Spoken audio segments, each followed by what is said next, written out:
And I remember the first moment I had with animation that I really loved, like animating, was I created a sequence with 2 stick figures and they rotated.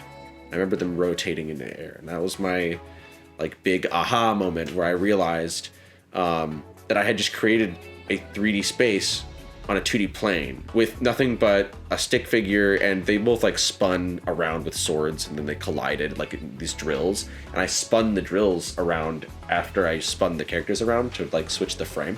And I remember that was like, I was like, oh my gosh, like I was just copying what I knew from films, but I had actually done it by hand with what I had. I had a stylus and I had a DS in my hand, and I was like, whoa, I just did that. To me, I feel like I animate a lot. Like it's a part of my daily, not even daily, but more so just like it's a part of my life, which is definitely the part that makes me the happiest. I feel like I animate on a regular basis enough that, you know, it keeps me interested, and I'm excited to, you know, get a job in the field. So an interesting thing, the process of animation, because it varies widely by medium, but for the most part, so there's a lot of steps. I think at production level, like if you're making a film, like a studio's making a film, they're definitely going to want to do things like concepts and concrete designs and all that kind of stuff.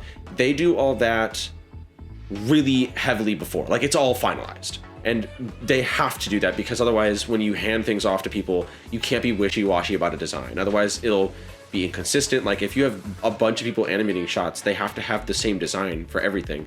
Otherwise the characters will look completely different if they're not the same art style, etc. But for student films, for myself, those things aren't really that necessary because the only person working on the film is me.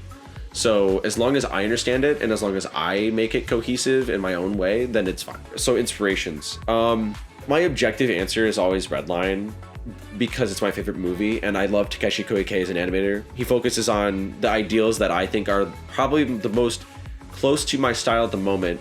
But I'm slowly discovering that I do admire all forms of animation, including all the parts like background design, which I never thought I'd be so into. But after making my 2D film, like for a while now, the background process is so fun. I love like thinking about a shot and thinking about the environment and really trying to bring that to life and make that, you know, a stylistic choice.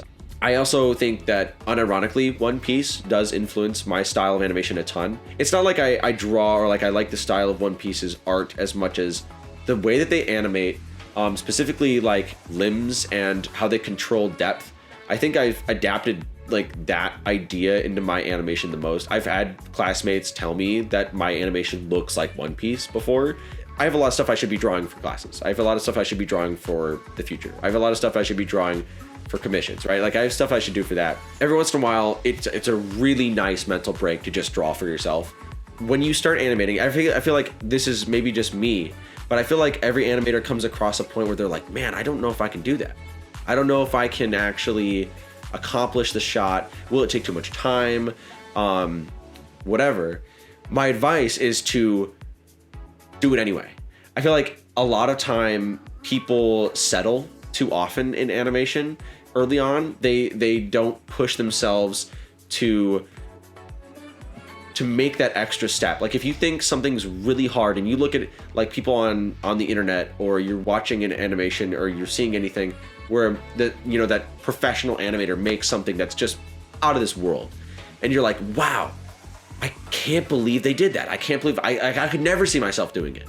The first step is to attempt it. Every time I come up with something in my head that I think is going to be like, a money shot, I have to go put down a key, at least one or two keys to remind me what the motion is. Like I give myself that benchmark to later come back and finish that complicated shot. And that'll like, I feel like not only will it make you more excited to like try new things, but it'll also, you'll improve like fast. Don't be afraid is the other thing. I think that not being afraid will help so much in creating dynamic, like expressive ideas in animation, whether that's through motion or through story.